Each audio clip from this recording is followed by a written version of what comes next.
लोक आता व्यवसायामध्ये येत आहेत. तर मित्रांनो, व्यवसायामध्ये येताना एक गोष्ट लक्षात ठेवायचं की यूट्यूबचं आणि रील बघून तुम्ही व्यवसायामध्ये येऊ नका. जर तुम्हाला खरंच जर व्यवसाय प्रामाणिकपणे जर करायचा असेल तर मित्रांनो एक गोष्ट लक्षात ठेवा, पहिल्यांदा व्यवसायाची तुम्ही माहिती घ्या. माहिती घेण्यासाठी ठिकठिकाणी अनुभवी लोकांनी भेटा, व्यवस्थित त्यांच्याकडून माहिती घ्या. कारण का तुम्हाला रीलवर आणि यूट्यूबवर ही तुम्हाला नुसती पॉझिटिव्ह गोष्टी दाखवली जाते, किती पैसा मिळतो, काय पैसा मिळतो, ह्या गोष्टी दाखवल्या जातात.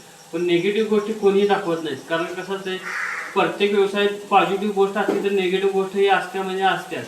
पण पॉझिटिव्ह गोष्टी ठीक आहे, पण निगेटिव्ह गोष्टीला पण आपल्याला सामोरं जाणं हे कळायला पाहिजे.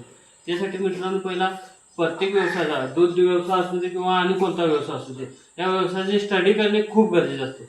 त्यामुळे मित्रांनो, तुम्ही पहिला कमीत कमी एक 6 महिने घालवा त्यात. तुम्ही स्टडी करा, पैसे गुंतवून, व्हिडिओ बघून, रील बघून जर तुम्ही पैसे गुंतवून आणि व्यवसायामध्ये आला तर तुमचा कुठंतरी व्यवसाय फिरवण्याची जास्त चान्सेस असतात. त्याच्यामुळे तुम्ही पहिला स्टडी